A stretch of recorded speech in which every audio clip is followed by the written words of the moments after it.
Welcome to Savage Minds. I'm your host, Julian Vigo, and today's guest is Beth Stelzer, wife, mother, amateur powerlifter, and accidental activist. She is the founder of the grassroots nonpartisan coalition Save Women's Sports. I welcome Beth Stelzer to Savage Minds. I'm following this issue of the gender identity politics for many years. And it's one of my least favorite issues because I feel that we're saying the most obvious thing possible. Like, I don't even think saying water is wet is as obvious as what we're saying. Right. It's truly absurd. Yeah, exactly.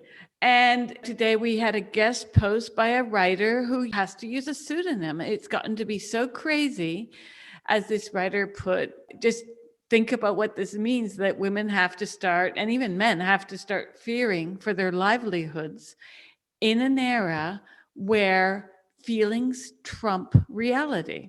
So, Beth, can you tell me? I just introduced you, and you describe yourself as an accidental activist. How did you get involved in this particular subject? Oh, I can try and make the story as short as possible. But I found fitness later in life, and I'm a mom, and I fell in love with powerlifting.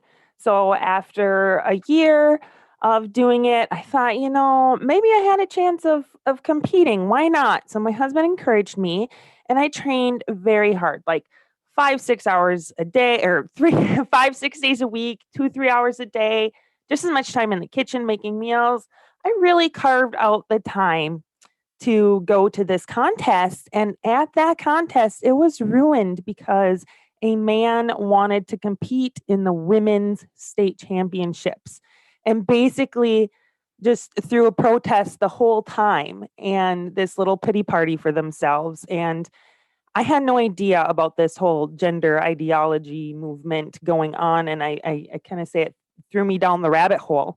After I got home, I was like, what is going on? And started researching and started connecting. And then I realized how women are getting harassed. And I am in this perfect little spot where I don't have a lot to lose. And I felt really driven to speak up. And so I started SaveWomenSports.com as just a way to show women, hey, I'm here. We're not alone. The science backs us up. And now it's turned into this international coalition of athletes, medical professionals, and just average women like me who have had enough and don't want the definition of female destroyed. Yes, as you might know, I recently interviewed other athletes, Yeah. like Selena Soul, It's been who amazing lost following you. competitions. Oh, thank you. Well, this is why I'm doing what I least like doing, covering this, because as you know, Biden's executive orders has pretty much destroyed women's rights. And though people will say, oh, you're being hyperbolic. No, as do other female athletes, that, I should probably quake in my shoes for having just said female athletes.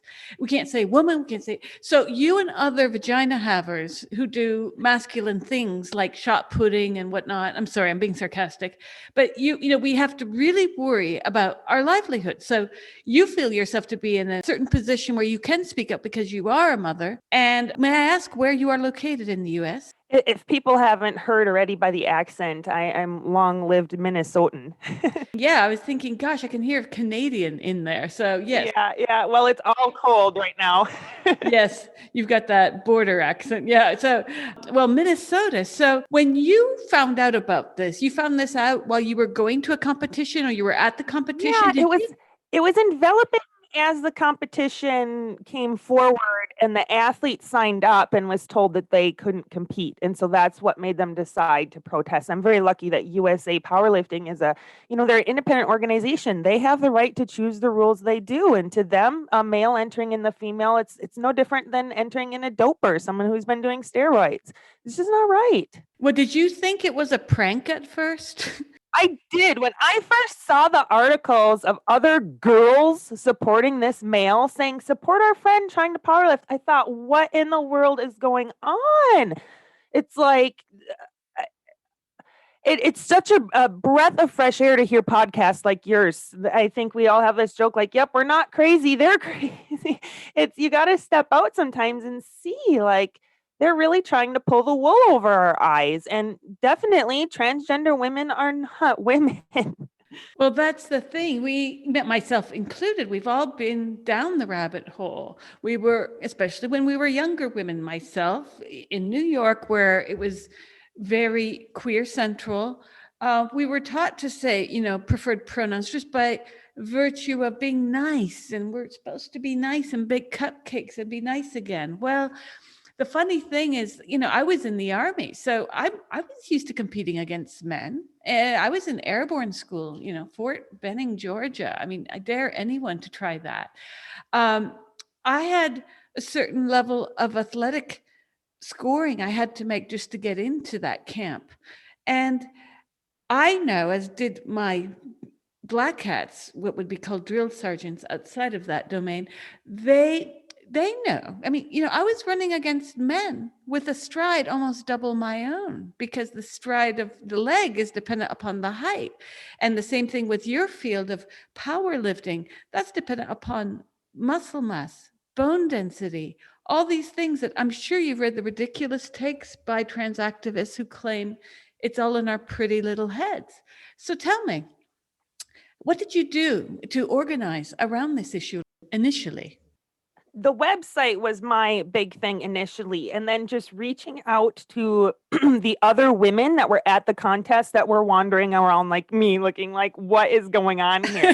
and just starting small. And that's how we are going to win at this battle, is a grassroots effort. Have those tough conversations, put out that Facebook post that seems a little scary. Do your part to speak up as much as you can. And that's how we can fight back, because we know they've been rallying and pushing for this for years. And it's just, now it's our time to show our strength. Brilliant. Well, tell me something. What are your thoughts about, I mean, you use the term trans woman. Personally, politically, I have abandoned using that term. I use men who ID as transgender, because I think part of the problem is that we're even linguistically letting that slippery slope exist. Oh, I agree. I'm just spinning back the mantra. They're always telling us that trans women are women. They are not.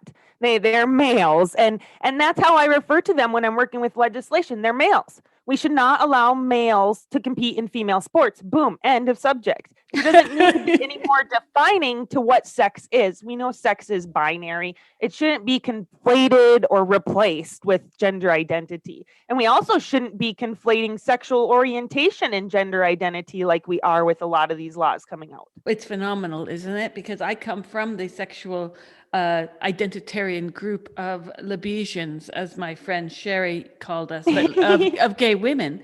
And it's something that gay men and women, even the ones who write me emails saying, good job, I wish I could speak out. I write them back, I say, speak out, because you know how harmful this is.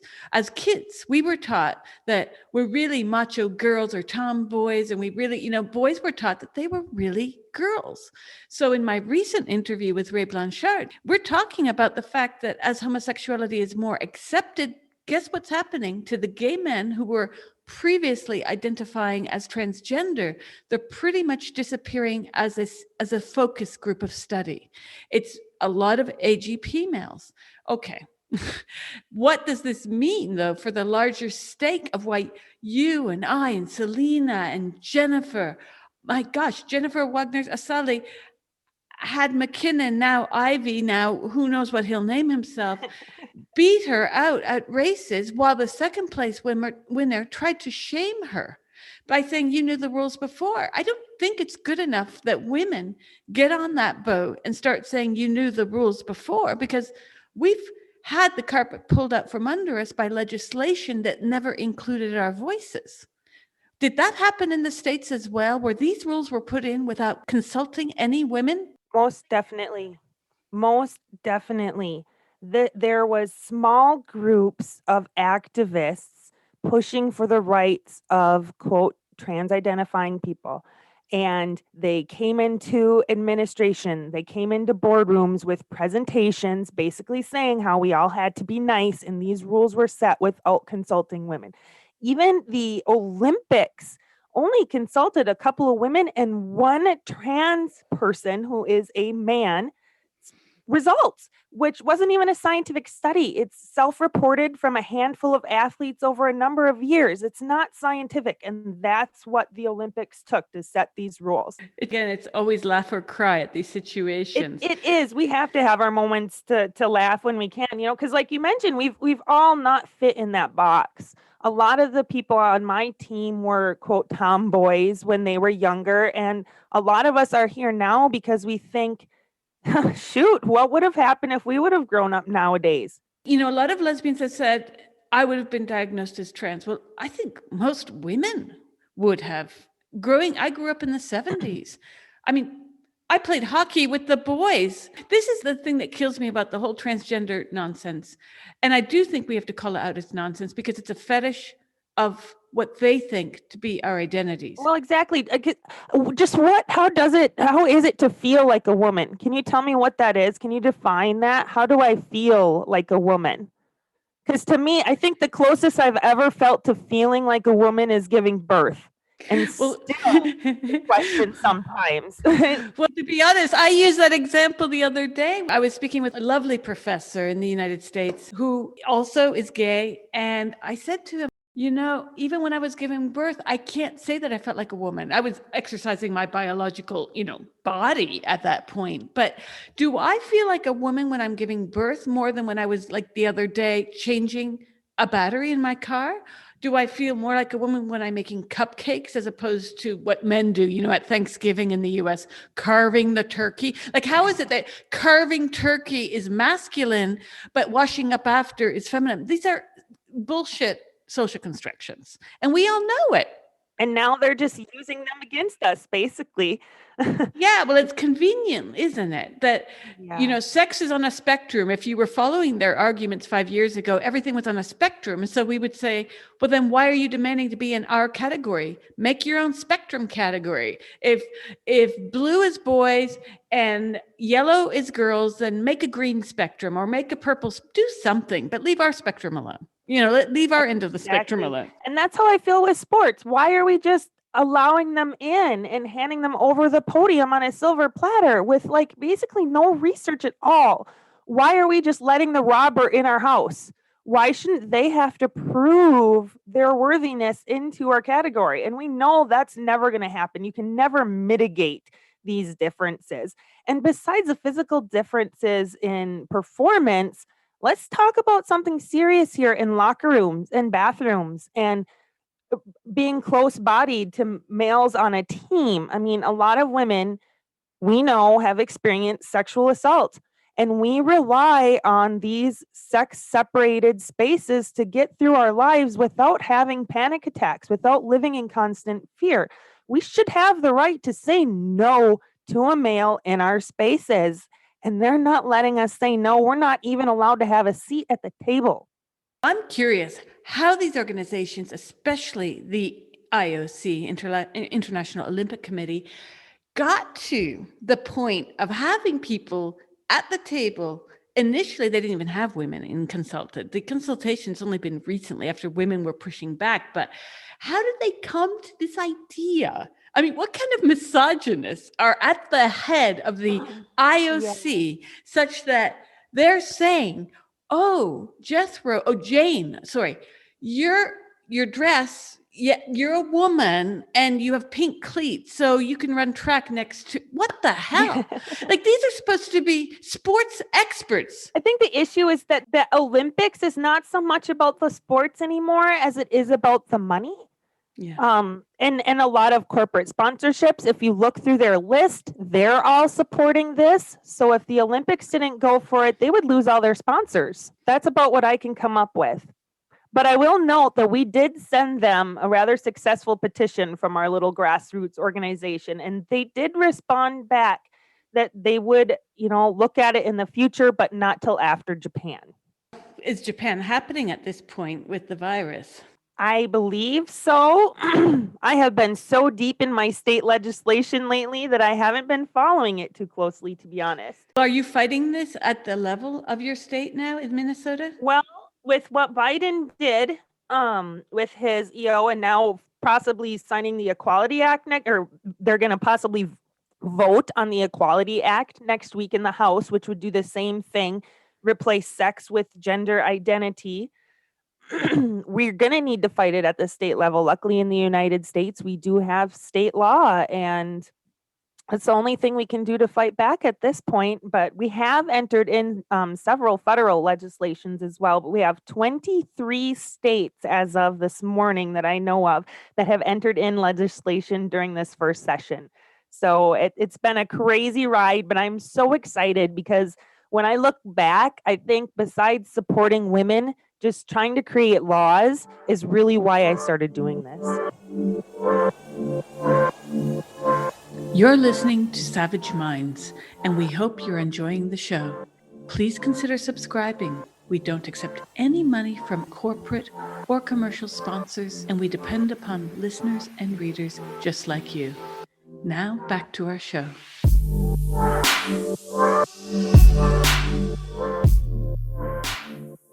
We need more oversight.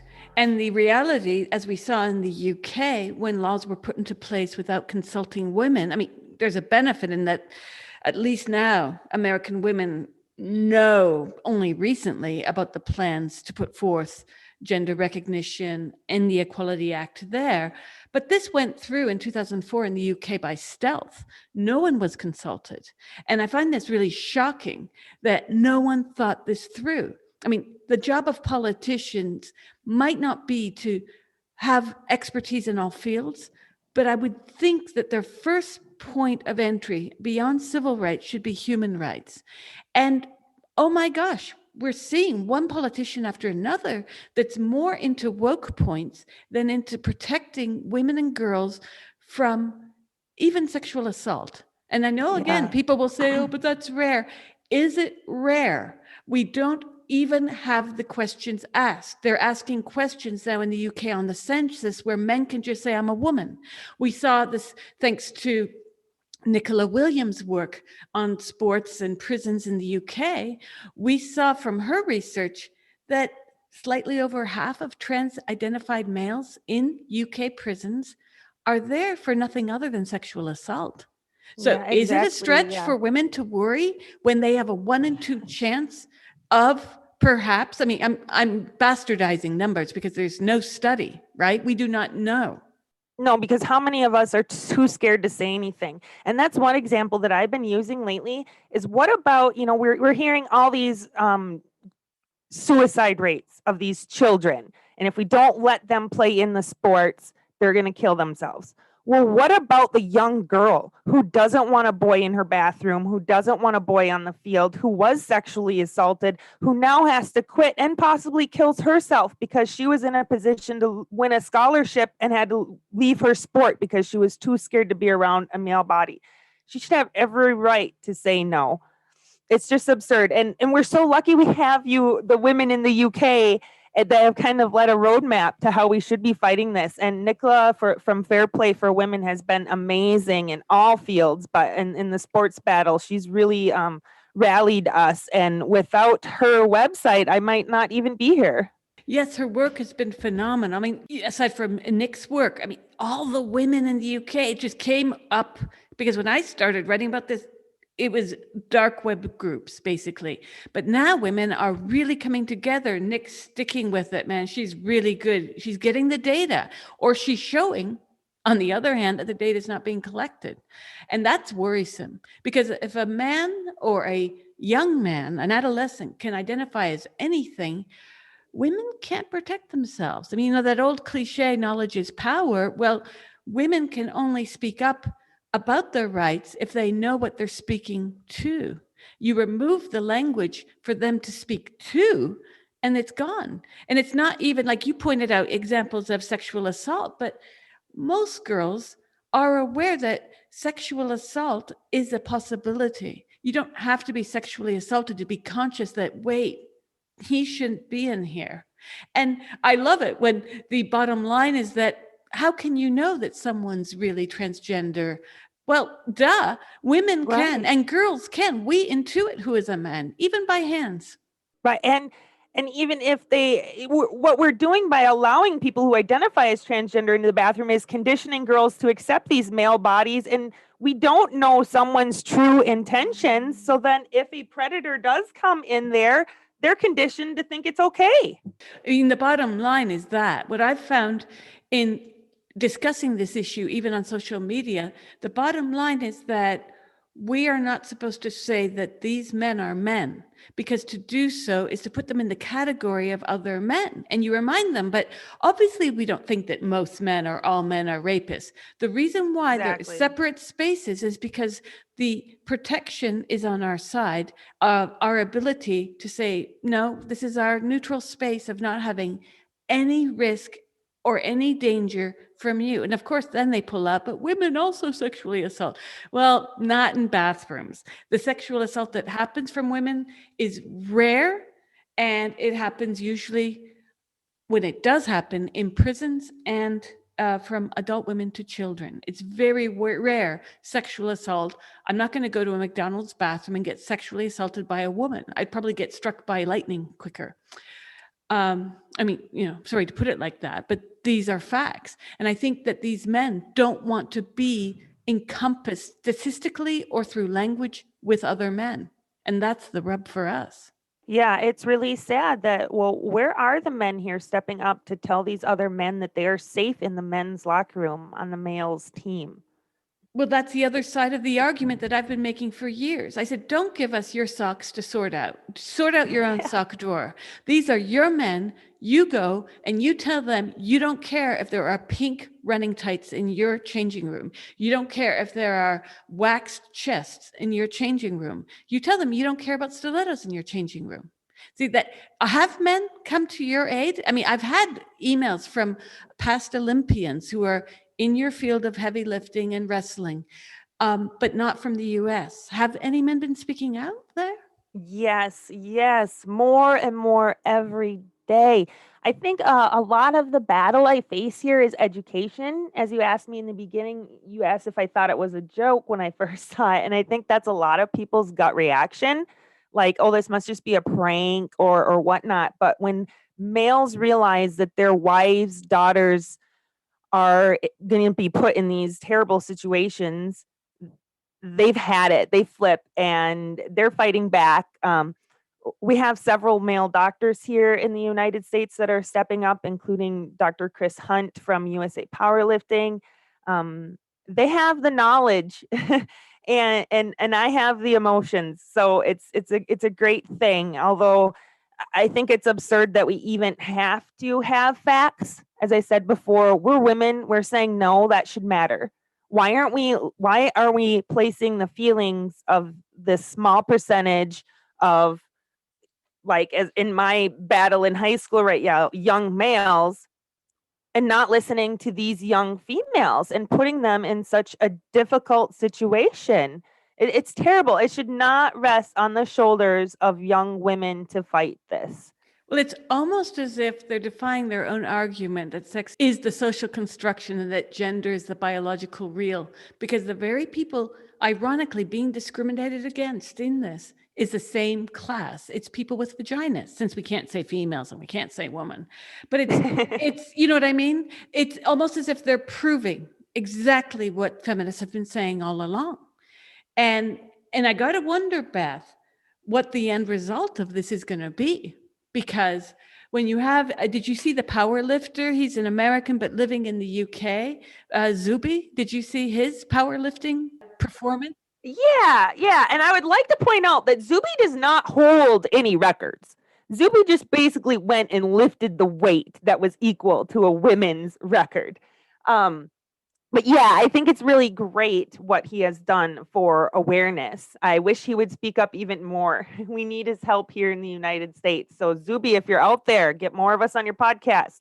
Exactly. His efforts did rally people to this. And it's ironic because, and it's sad as well, that people care more about sports than they do women potentially being raped in prisons or hospitals. It is sick. It is nearly a religion here in the United States.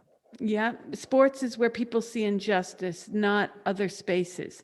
But we'll take that crumb But let's run with that crumb. Exactly. And that's why I saw this opportunity that I had with this experience with this male trying to compete in the women's state championships, and I'm running with it, and look where it's got me. I'm just an average person who has had enough, who's been fed up and is helping federal legislation, who's rallying international crowds. It's a good thing. If I can do this, what can you do, is what I tell other people. Brilliant. Well, tell me, what are your next actions? Because if they're set to vote on this next week, are you guys going to protest? We're rallying to see what our best options are. Of course, we're going to be educating people, telling people to contact their legislators. I think that's our key thing right now, is just making people aware, and then what they can do, like calling their legislators to make them know that we don't want sex erased. And also, our next steps of action is supporting all of these state legislations. I'm working on helping send people to testify. Of course, COVID has kind of complicated things, but we're getting there. And how many states so far have made these laws to protect women's and girls' sports? We have 23 states this session that have currently entered in legislation. Yes. Or else it's about half and half here in the States. Right.